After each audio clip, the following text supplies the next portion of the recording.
Good afternoon. My name is Colleen Penhall, and I'm the Chief Communications Officer for UNC Charlotte.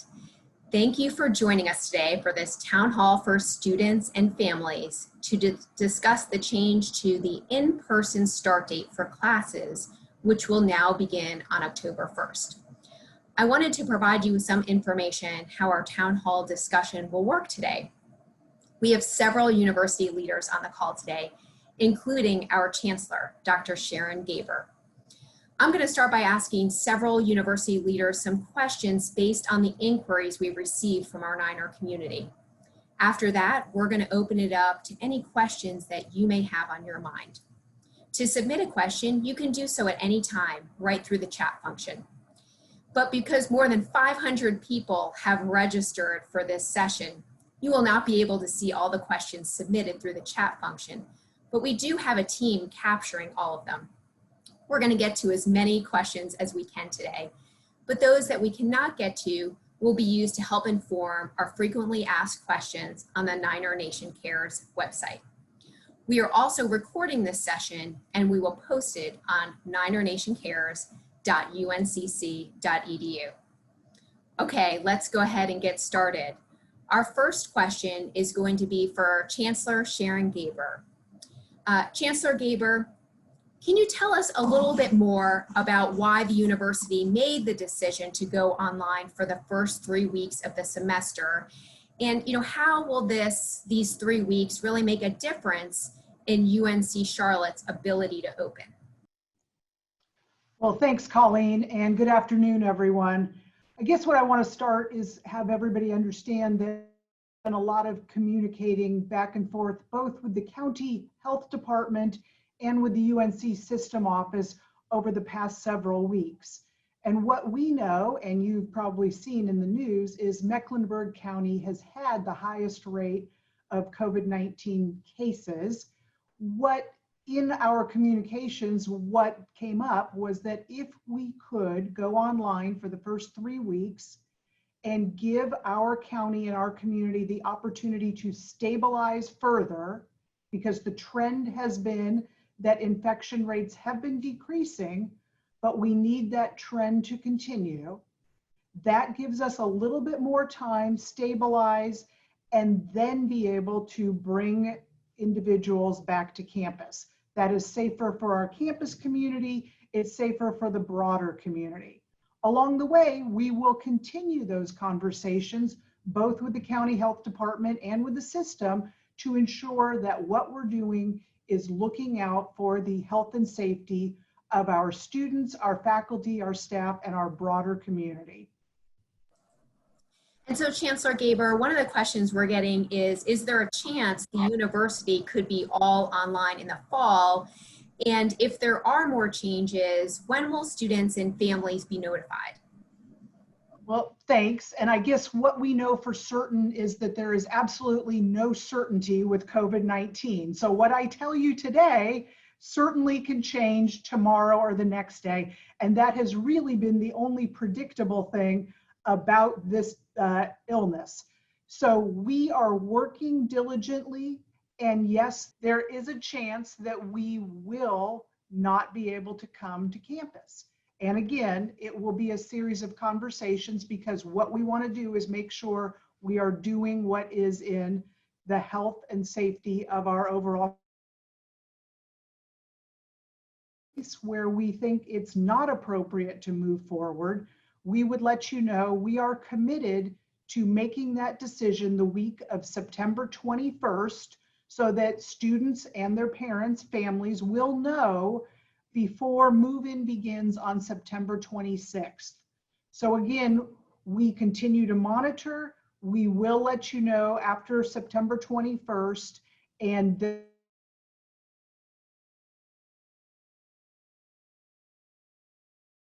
again, we're going to go to our provost, Joan Lorden, in just a minute. But for those of you, I see some of the questions coming in. Just know that we're capturing them on our end, and you can feel free to submit questions at any time through the chat function. So now we're going to turn to Provost Joan Lorden. Provost Lorden, can you speak to the preparation of faculty to make this change to online classes And specifically, how will this learning experience be different from the spring? Thank you, and good afternoon. So spring 2020 was an emergency situation for universities across the country, and we had to pivot very quickly with virtually no time to prepare. Fall 2020 will be quite different. It'll be the high quality academic experience that UNC Charlotte is known for. We've spent the past several months investing in technology and investing in training and resources for our faculty. We've had more than 200 faculty members participate in a UNC system instructional design training program. We've hosted something we call the Top 40 Academy earlier this month.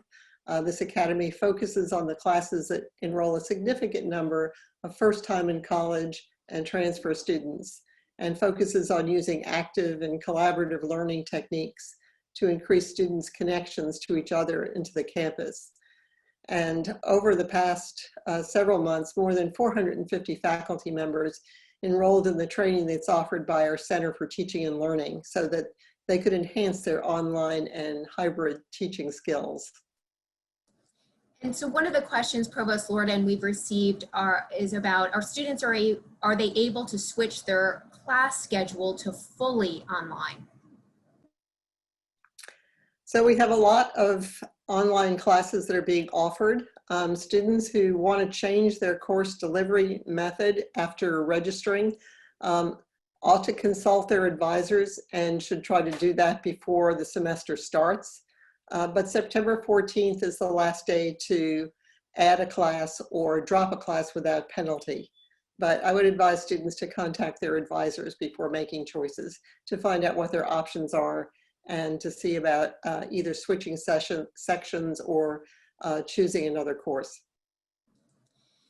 In the communication we sent out on Sunday, we talked about suspending classes on September 28th and 29th to allow for move into our residence halls. So question for you, Provost Lorden, if the university ends up staying online for the full semester, will undergraduate classes still be suspended on September 28th and 29th? No, this is not fall break. It really is a pause in instruction to mitigate the disruption that's caused by move-in. So lost time will actually need to be converted into some kind of an asynchronous assignment so that faculty and students can continue to meet the student learning outcomes for courses. If the university has to go fully online, we will not be suspending classes. Okay, great. Thanks, Provost Lorden. We're going to move to Dr. Casey Tullis, the Director of Housing and Residence Life. And again, I'll just remind you, you can submit questions via the chat function. I see several of them coming in, and we're going to get to them as many as we can today. So Casey, can you provide maybe some perspective? There's been some questions around housing for the fall semester. Are students still able to cancel their housing plans if they wish? Yes, students have until September 4th, which would be next Friday, to cancel with no penalty, with no financial penalty. And so we realize how challenging it is for families. And so my understanding is that we will continue to support families and encourage families to make their decisions. And if they can't make it by September 4th, we will continue to work with families as they have to make the difficult decisions. So another question for you around housing. Will housing fees be adjusted for students who live on campus and now don't get to move in until September 26th? Absolutely. We understand that students right now may have to wait until September 26th to move onto campus, and so they will have an adjustment on their student account. And it will take us a little bit to get to all of those students' accounts, but fairly quickly after they move onto campus, they should see an adjustment on their student account to take into account that 3-week delay. Okay, great. Another question for you. Let's talk about out-of-state students who are planning to live on campus. They may have already purchased plane tickets or made other travel arrangements. Are they able to move into their rooms as planned? Yes, that is an extenuating circumstance that we can consider. We encourage any student that's currently in that circumstance to submit an exception form. That form is available on the Niner Nation Cares website and the Housing and Residence Life website. I would encourage students who have not yet filled that out to do so as quickly as they can. The deadline is 5 p.m. today for first consideration. And so as soon as a student can submit that form, the more quickly we can get to review it and get them a response. Okay, 2 more questions for you, Casey. Can you explain what dedensification in the residence halls is and how that contributes to safety? Sure. So every campus that is in the same situation we are, which is trying to support and accommodate students on campus, is looking at ways to make sure that we are maximizing social distance as well as privacy for the students that choose to live on campus. Because of our particular room configurations, we are looking at ways that we can reassign students who may be in a shared bedroom space so that they can have a single occupancy bedroom. And so that primarily affects students who are in traditional rooms, like a traditional high-rise dorm or a suite that has a shared bedroom. And so our priority is for those students who are currently in shared bedrooms to have a single occupancy room. And so we are monitoring our cancellations this week and next so that we can go about that process to get those students in a private space. And the reason we're doing that again is because we want to maximize social distancing. In addition to doing all of the 6 W's to make sure that students are abiding by our protocols, we are also reducing the space in lounges, gatherings. We are also encouraging students to focus on their small group of friends, pods, as opposed to being focused on the large gatherings that they might have experienced in the past. Okay, so 1 more question for you, Casey, and then we'll probably come back to you. I think there's several questions around housing, but I think, students are interested in, are they going to get a different residence hall assignment? They've gotten a residence hall assignment already. Could that change? It's possible for some students it could change. Our focus would be to keep that student as close to the original assignment as possible. So if they're, our goal would be to keep them in the same residence hall so that they don't have to move across campus. And so we're monitoring our cancellations and the spaces that become available so that we can make that as convenient as possible for any student that's affected. Okay, great. Now we're going to move on to Dr. Kevin Bailey, who's our Vice Chancellor of Student Affairs.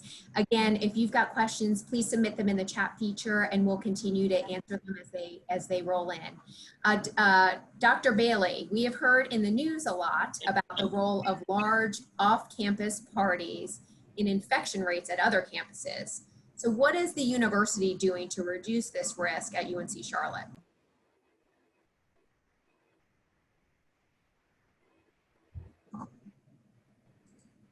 Maybe on mute, Dr. Bailey. Can you hear me now? We can. Okay, sorry, my bad. How many times have I done this in the last 5 months? So thank you for the question. Good afternoon, everyone. Certainly, if you read in the news, what Colleen suggests is true, that there are groups of students out there who are not abiding by the governor's orders, particularly 25 outside. And so what we are doing are a series of communication plans, first and foremost with our students. And for those of you who have been on these town halls before, when this kind of question has come up, I have looked in the camera as I am doing now and talking directly to the students and have appealed to you to say all of the efforts that the institution is putting forward won't work if the students don't do their part. And so I'm imploring you to do your part.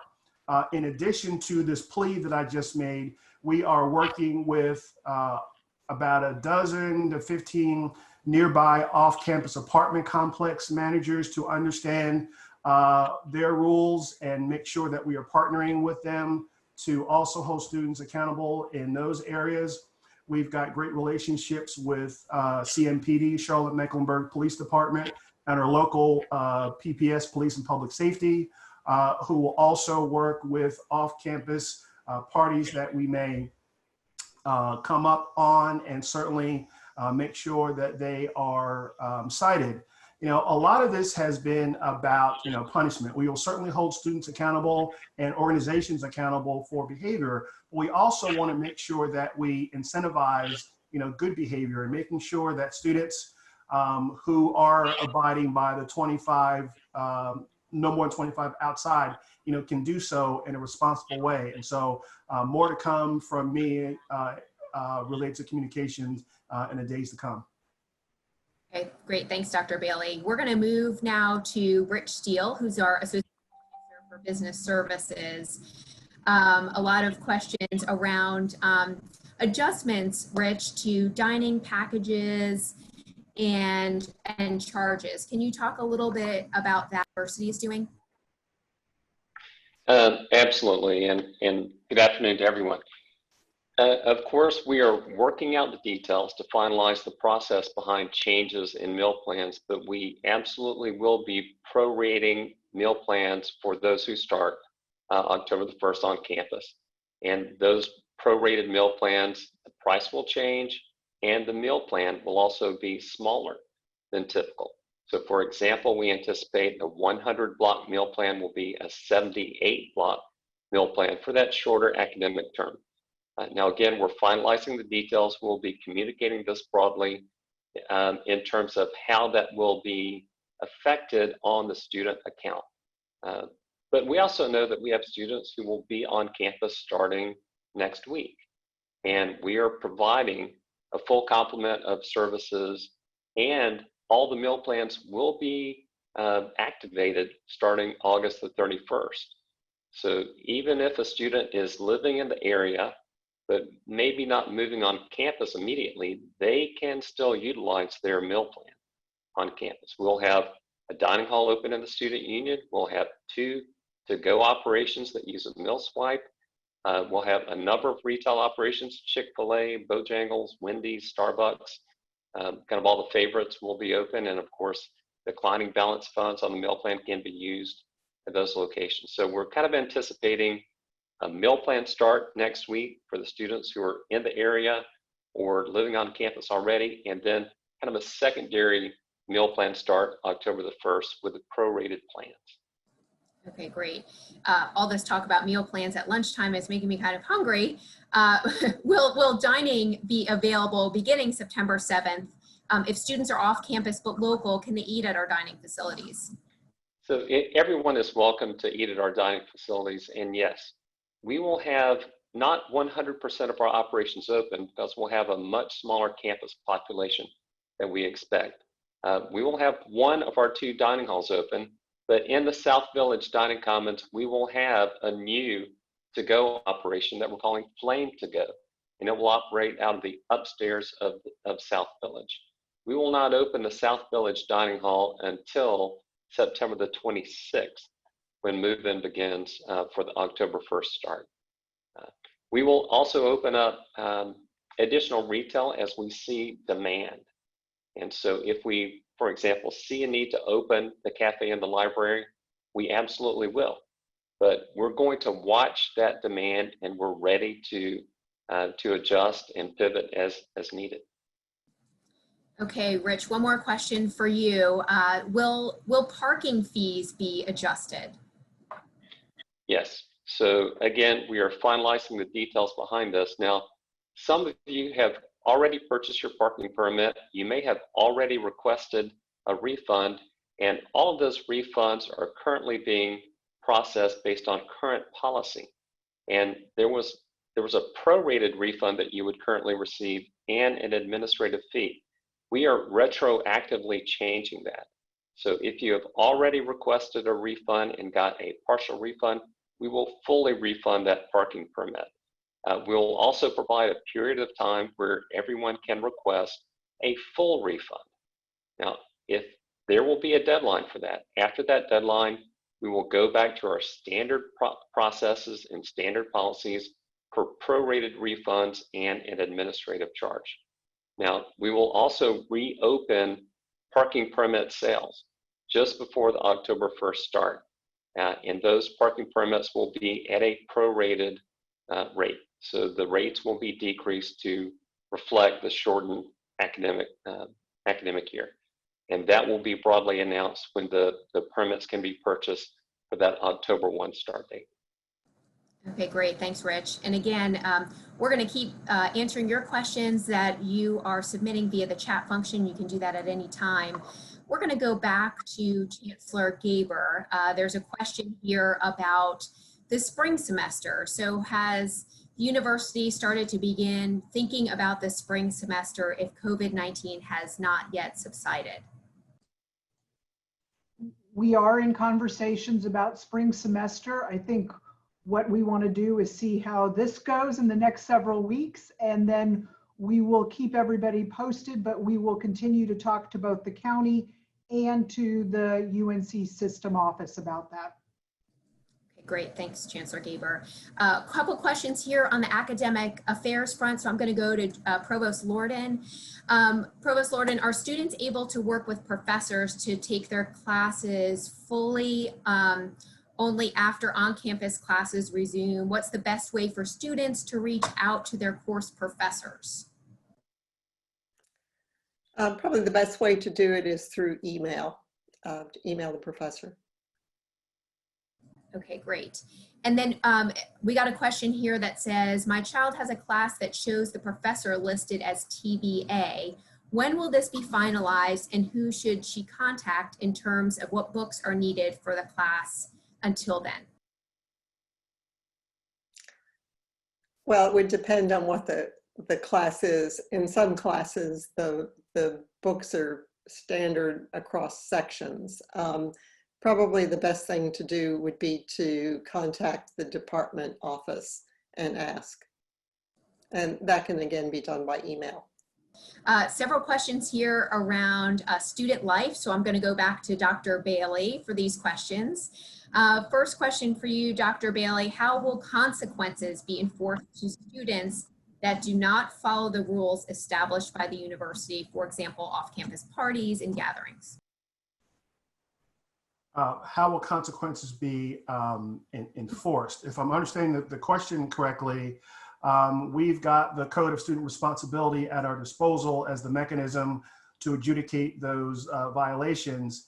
And students need to understand that for violating mass gatherings or even repeated failure to wear a face covering could result in their suspension from the institution. And I know you all are looking at, how do we reward, students that do the right thing, because there's positive consequences for doing the right thing. Sure. Being on campus, right? Yes. And during the semester. Another question for you, Dr. Bailey. If classes remain online after October 1st, will students still be permitted to move into the dorm? If so, would it be through the exemption process, or would all students in university housing be permitted to move in? That is a TBA question, at this point in time. We're certainly not going to kick anyone out, who's currently here, but the question of allowing more people to move in, we will certainly have, so let me say it this way. If for some reason the answer is ultimately we don't want students to move back on campus, we will still have another round of exceptions for people to identify why they need to be back on campus. But we haven't made that determination as of yet, so please stay tuned. Okay, great. What about, are there any sort of policy or rules regarding clubs, or have there been any changes from that perspective? There haven't been, well, let me say it this way. So if you're talking about general student organizations, there really hasn't been a change other than abiding by the governor's orders for gatherings. If you are talking about a club sport, we know the club sports will not compete this year, and are working with our intramural, or excuse me, UREC department and the Student Health Center on those clubs who do want to practice, how they do so in a socially distant and safe manner. So again, that information is also coming to you. Okay, great. Lots of questions here about housing and student life. All right, Dr. Bailey, another one for you. What kinds of efforts will UNC Charlotte be making to encourage students to get incorporated into the community, such as clubs they can join. You just mentioned that, or online activities. Sort of tell us a little bit about the student experience. Sure, sure. So I would first recommend, if you haven't already done so, to download the Niner Destination app. That will be the source for everything that's going on currently and what we will do in what we call the typical welcome week period, which is the first 6 weeks of the semester. That's where you will find all the calendar of events and activities from the Campus Activities Board to other clubs and organizations. And you can expect a mix of certainly virtual experiences and smaller group outdoor experiences that are less than 25 students. So again, for those of you who are returning students, it will certainly look different than what we experienced last fall. For those of you who are coming new to campus, obviously this is the world that we're living in, but we certainly understand and appreciate your desire to get to know what UNC Charlotte and Niner Nation are all about, how you connect with student organizations, how you meet new people. And again, it'll just be in a different way, in a combination of both virtual and smaller face-to-face interaction. One more question for you, Dr. Bailey. I think we've mentioned this in a few of the town halls, but will students still be allowed to have on-campus jobs? Yes, students will have an opportunity to have on-campus jobs. People may still be hiring, but as long as we are open, we need to employ students, so yes. Okay, great.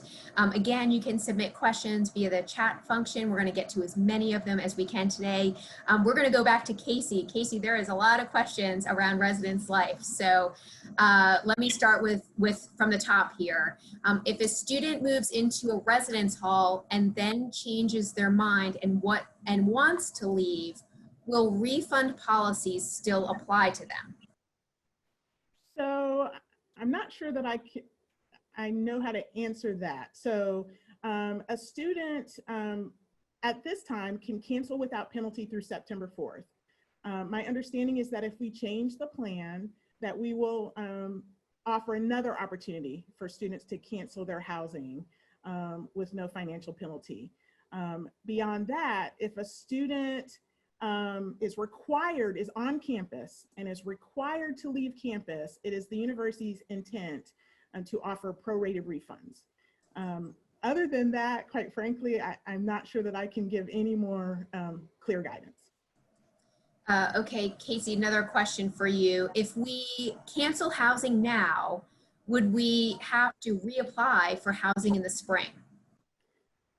That is a question that we are considering. The challenge there is because we will have students on campus, we can't guarantee that that space will be available for a student. And so there will likely need to be a reapplication and priority or preference matching process. And so again, as long as we're open and able to house students in the spring, we will absolutely do that. And we will communicate with students about how they can reapply for a space on campus. Okay, still along the same lines here. Will students who had housing in the fall but declined it because of the current situation have priority housing in the spring if in-person classes are in fact in place, and will they get the same roommates or room assignments? So once again, those are questions that I can't commit to because the current situation will impact the spring. So again, we'll have students on campus in the fall. And so unfortunately, what that implies is that we would kick a student out who's in a space out in the fall to make way for a student to come in the spring. And so the reality is that we will probably have to treat spring semester as a brand new semester and reassign students who wish to live on campus with their roommate groups. And so they still will have the opportunity to choose their roommates. I just can't promise them the exact same space in the spring that they were signed to for the fall. Okay, a few more questions here related to housing. Can you clarify if a student is currently assigned to a 4x4 suite, with the reduction of students per room, will they be in a 4x4 by themselves or with another student? So right now, the priority is to focus on students who are sharing a bedroom, 2 people sharing a bedroom. So the current goal would not affect a student that's in a 4x4 who has a private bedroom. And so if we have the opportunity to address requests later in the semester, we're happy to do that. But our current de-densification strategy is to focus on those students who currently don't have a private bedroom, and we would like to provide that for them. Okay, still some questions here on residence halls. So if the residence hall changes and a student is not okay with the new location, can we cancel without penalty at that time? Yes, that we would consider that extenuating circumstances. It is not our intent to force someone into a situation that they don't want. And so yes, if we requested them to reassign so that they could have an individual space and they chose not to accept that space, then yes, they would have the option to cancel their housing. Okay, another one for you. If a student is scheduled to move into a traditional dorm and they are reassigned to a single occupancy room, will their room fee increase? Again, it is not our intent to charge students for a decision that we're making for community health and safety. And so no, they would expect to pay what they're paying for the space that they're in now. Okay, great. Another one around the learning community. If you're in a learning community and housing, could you be reassigned out of the community? That is a possibility. It is not our preference. Again, we are monitoring our space availability, and we will be working with learning community coordinators if we believe that will be a possibility. We talked a little bit about housing exception requests. How quickly are you making decisions on those, and when can students expect to hear from us? So we started receiving exception requests overnight on Sunday through Monday, and we have started responding as of today. What we are promising is a 2 business day turnaround, knowing that some students need to hear by the end of the week. To give you some sense, is we have over 600 exception requests and are receiving more every hour. So we are processing those as quickly as we can. Some students have already received a response. Okay, great. Maybe 2 more questions for you, and then we'll move on.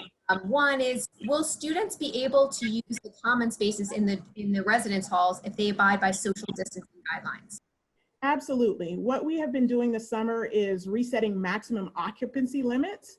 And so absolutely, we want students to use study space. We want them to use space for our pool tables and ping pong tables. We want them to interact. They just can't do it in the large groups that they might have expected in the past. So absolutely, we will have space available for them to interact with their peers. Okay, great. One last question here as we're going through, and one is around international students, and certainly if Provost Lordan needs to weigh in here, we can certainly do that, but must international students arrive for move-in by September 10th? So I'm not sure, I'm not aware of the September 10th deadline. We are happy to work with international students. We understand that their travel arrangements may be a little bit more complicated than our domestic students. And so we would encourage any student that is concerned to fill out an exception form so that we have some documentation of what their circumstances are. And we will work with them on a case by case.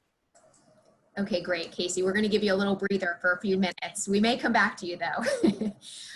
We're going to go back to Rich Steele. We've got a couple of questions around business services. So Rich, when will students receive their 49er ID cards? So we had a great plan to distribute the 49er ID cards to our new students when they moved into the residence halls. And of course that plan is changing. So we are communicating with housing. We're trying to understand who will be moving in, and we will mail the 49er ID cards to those students who are not moving in until later in September. Okay, we got another question. If you can clarify if students will receive a full refund if they cancel their dining plans. So if a student cancels their housing and they're living in required housing, which requires a meal plan, then yes, their dining plan will be canceled as a part of that.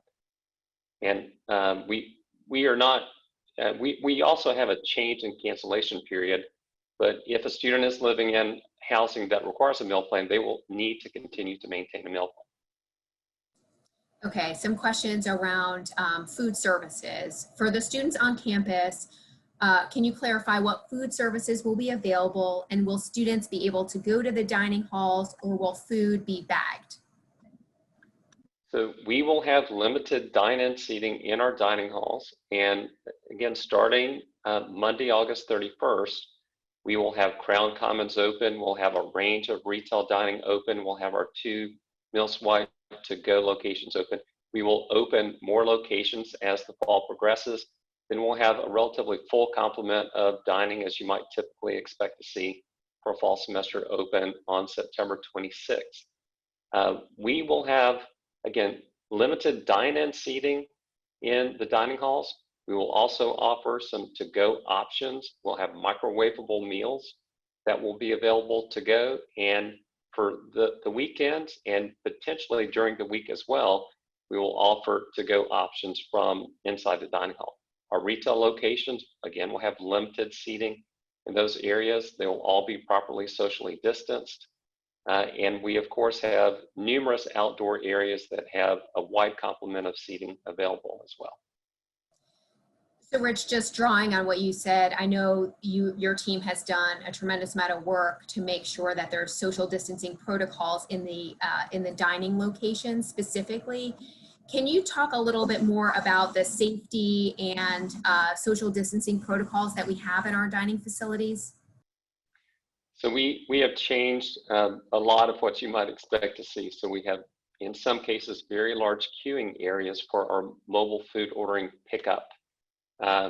In the dining halls, all food is being served by the staff. There is no self-service buffet option. We've increased the height of all of our sneeze guards. We've added sneeze guards at every point of service. Our staff in dining, they are going through daily screenings. They will all be wearing a mask.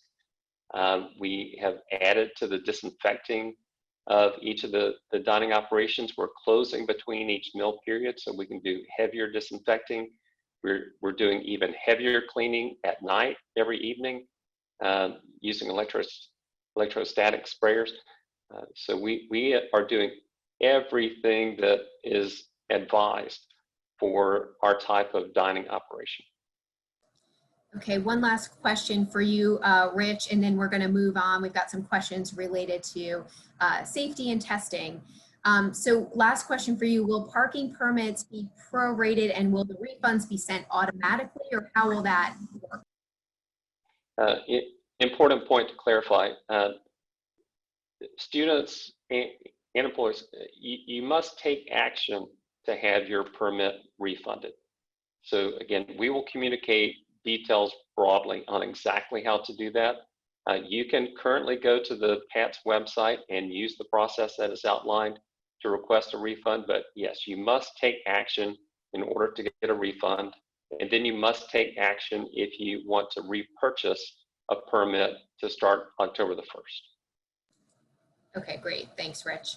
A couple questions here related to how we handle COVID-19 on campus, so, and as well as the testing protocol. So first I'm going to go to John Bogdan, our Associate Vice Chancellor for Safety and Security. John, in the case of a COVID-19 infection on campus, how will UNC Charlotte manage that?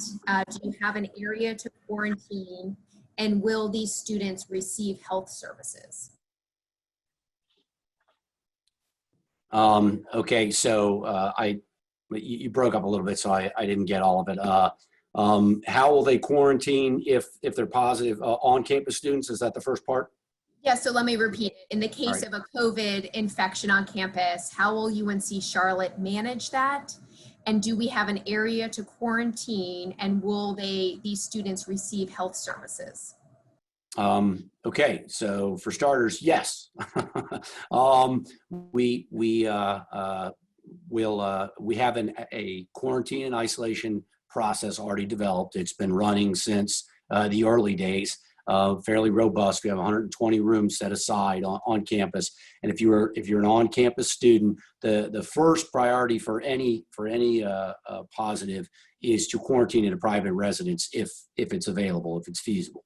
For those who cannot get to it, we will move them into quarantine or isolation on campus, and we have all the support services set aside for feeding, for support, for medical support, and obviously they will have support from the Student Health Center. Okay, great. Second question for you, and actually we're going to go over to Rick Tankersley because this one's about testing specifically. So Rick Tankersley is our Vice Chancellor for Research and Economic Development. Rick, will the email health checks begin as scheduled or wait until October 1st since there is a push of in-person start of classes? A great question. Thank you, Colleen, and hello, everyone. So yes, we're going to go forward with our daily health screening checks for staff and for students in September. So actually, we'll start September 1st for staff, and then on the first day of class, September 7th, we'll start sending out those same surveys to all staff and students. And so it's really an opportunity for us, since we will have people on campus, to really gauge the health of our campus community as well as our entire university community. And so we realize we'll have students, for example, living in the area around campus. They'll be utilizing our students' health services, so it'll be an opportunity for us to be able to gauge their health as well. Okay, great. Thanks, Rick. We've got a couple of questions related to academic affairs, and then we're probably going to go back to Casey because there's several around housing. So Provost Lorden, a couple questions for you. First, are the libraries remaining open? Yes, the campus is going to be open September 7th, so the kinds of facilities and services that students need to support their instructional programs will all be available, including the library. Okay, great. A question here about, will individual academic departments be setting up online communities for students to join to keep in touch with other students in their department or major? I don't know, but that's a great idea. I'm going to take it back to them. Okay, great. And maybe last question for you here before we move on to Casey on residence life. If the university has in-person classes in the fall, will you consider moving more classes online for students who don't wish to be in person? So we've tried to set the fall schedule so that students get some predictability. If students have an issue with the classes that they're in, they need to consult their advisors. And in many cases, particularly for students that are freshmen, there are online sections of most classes that students could move into. But I advise them to consult their advisors and discuss those questions. Okay, great. Another question, will there be tutoring that's available to students? Absolutely. We have gotten a lot of experience now over the summer with online tutoring and coaching for students. And so we've expanded our capacity in both those areas. Okay, one last question for you, Provost Lorden, that I saw come in through the chat. If a student is COVID positive, what are the academic expectations of them while they're recovering? Well, I think it's like any other illness. Students need to reach out to their professors to tell them they're ill and to make accommodations about how to manage that. It may be that students are too ill to continue and would need to drop courses, or they may be able to continue even though they're in isolation or quarantine. So it'll depend on how ill students are, but students get sick every semester, so faculty are accustomed to addressing those issues. Absolutely. I'm going to go back to Casey. There's several questions here about housing and residence life. So Casey, there's several questions in a row here for you. One is, if we cancel housing after the 4th and before moving, what is the penalty? I'm sorry, Colleen, please repeat that question. Sure. If we cancel housing after September 4th and before moving, what will be the penalty? Okay, we have it really depends on the circumstances. And so if a family decides not to cancel the student's housing contract before September 4th, then we would revert back to our standard cancellation penalties. But please know that we have a process. It's called tuition, housing, and dining appeals. So if a student has a extenuating circumstance related to COVID-19, they could appeal any of those traditional or standard financial penalties. And if someone is interested in what those financial penalties are, they are listed on our website, on our cancellation page. And so any student that's concerned could take a look there and then follow up with us directly about any concerns or questions that they have. Okay, great. Another question for you. When do you expect room assignments to be finalized? So as I referenced previously, we are monitoring cancellations as they come in. We would not want to make room assignments before we know where all the spaces are available. So the deadline to cancel without penalty is September 4th. So we are monitoring where our vacancies are. And again, if a student is not going to be affected by the need for a reassignment, we don't want to reassign them. And so it will likely be that week following September 4th. We've promised to notify our residents who are delaying their move-in no later than September 11th. And so we hope to be able to contact affected students no later than that point. Another question for you, Casey. If the school does go completely online, do I have to give up my housing, or can I still move and stay in my room if I'm already there? So it is our intent, as long as it's healthy and safe for students to live on campus, that once they're here or once they move in for the delayed start, that they can remain in on-campus housing. The only time we would make them leave is if we're told that it is not in our best interest to have our students here and they're required to leave. So if they're here, we're able to continue to support them on campus, we will. Okay, great. A couple of questions here as well. I'm going to go back to Rich Steele. Rich, if my student ordered books to be picked up on campus, how will they get these? So the bookstore will remain open, and it is currently open. So the books can be picked up in the bookstore, or the student can email the bookstore and request that those be shipped to a different address. Now, students have that option whenever they order the books online. They can choose to have them shipped to an address or to be picked up in the store. But we're adding the option of being able to change that decision if the initial selection was to pick up in the store. Okay, great. Another question for you.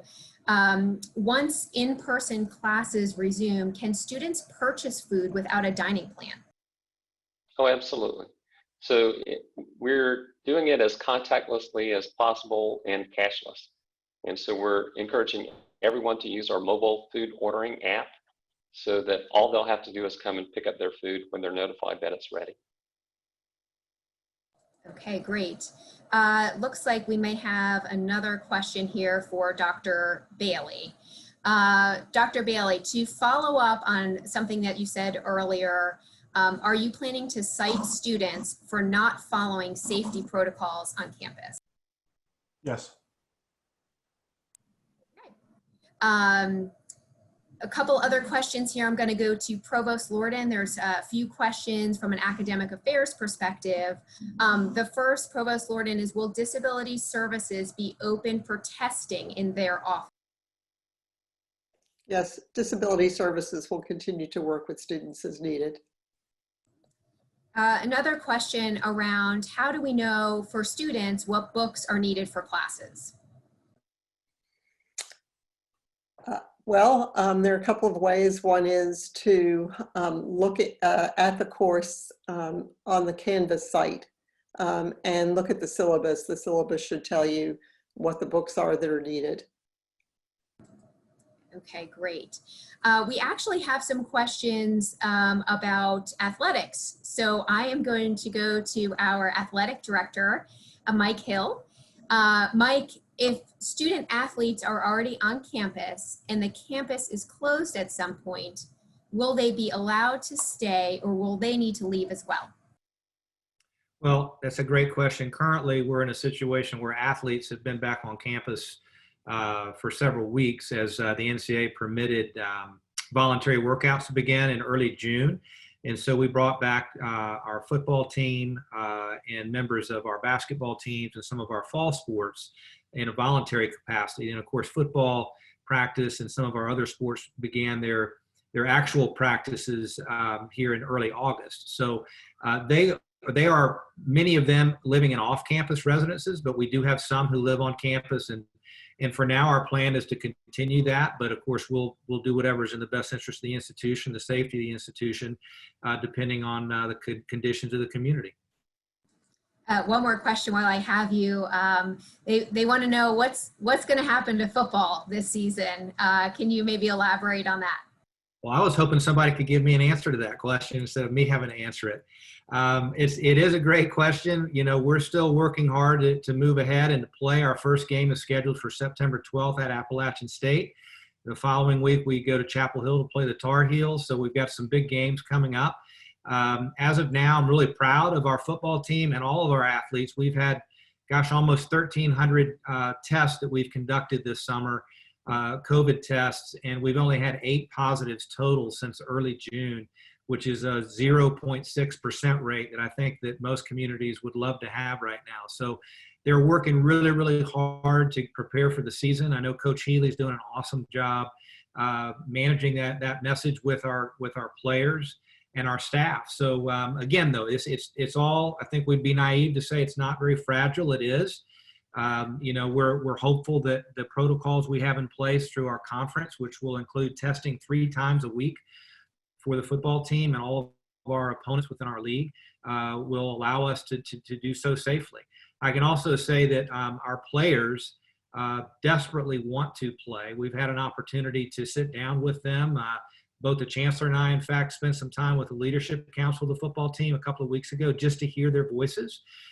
They're very passionate about wanting to play. They're also, I would say, very realistic about what they understand the environment to be, and to try to be as responsible as they can to allow the season to happen. So again, we'll take every precaution we can and see how it all plays out. I know we are excited to root for our 49ers again. Another question, I'm going to go back to Casey. Another question related to residents and housing here.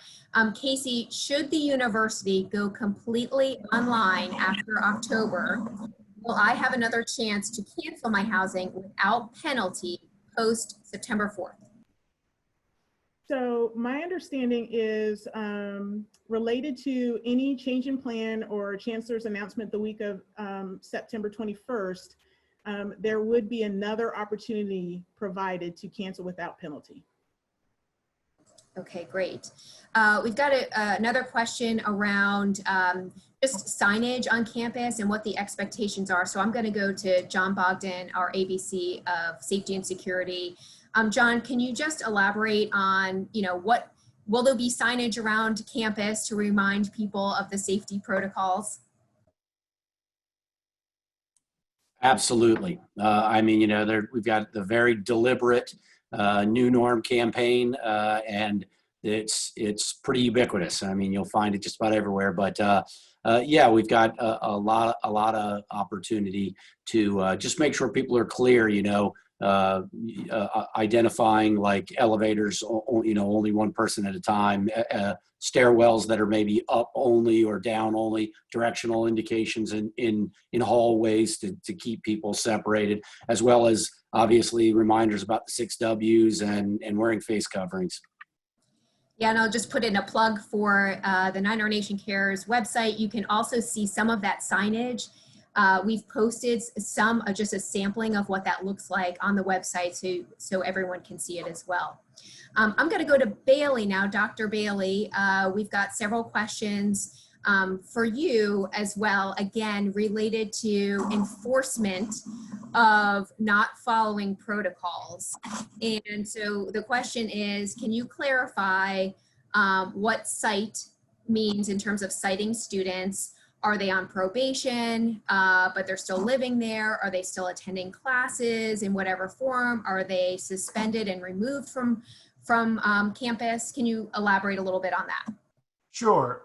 So the basic philosophy is we've put all of these, guardrails in place in terms of mass gatherings, which obviously the governor's order dictates, and then the idea of wearing face coverings. And so students who don't abide by those rules, again, could face removal from the residence halls, could face suspension. It doesn't mean that students couldn't continue to move on with their education, but if you can't abide by the community rules, then you shouldn't be part of the community. One other question for you, Dr. Bailey. A lot of, information in the media related to fraternities and sororities specifically. So one, will there be sorority and fraternity recruitment in this semester? And kind of a follow-up to that would be, what are you doing to enforce compliance with gatherings, specifically as it relates to Greek life organizations? Yes. So all fraternities and sororities, regardless of the council, will have a virtual recruitment. And in terms of fraternities and sororities, there's only one fraternity house which is off campus, and we are working with them in terms of any sort of safety plan they've got for members who may be living in the house. As you've heard, the 8 of the Panhellenic sororities are all on campus and are therefore subject to the rules of being on campus. Those are the only fraternity structures that exist at UNC Charlotte. And so, as I suggested earlier, it's all about the communication. And so letting the fraternity and sorority community know, again, what the expectation is around following the rules. They've already received information about virtual recruitment, and that's the expectation from the institution. And again, we'll receive additional communication from me related to the expectation around social events and gatherings. The Fraternity and Sorority Life Office has already sent something out to them, probably mid to end of July, but it'll be reinforced from me. Okay, well, I think that is about all the time that we have today, since we're just about at 1 o'clock. We know we have many questions, and there are many questions on your mind. And just a note that these questions that you have will help inform our frequently asked questions on the Nine Our Nations Cares website. So continue to check back. We have captured all of your questions. And again, we will make sure that you check your UNC Charlotte email frequently. Again, a safe campus is going to depend on all of us, working together this fall. And so we thank you very much for all of your great questions today. We're going to continue to keep you informed. Please continue to check Nine Our Nation Cares website regularly. This recording will be available on the website as well in the next day. Continue to practice safe behaviors, stay safe, and go Niners. Thanks, everyone. Have a great day.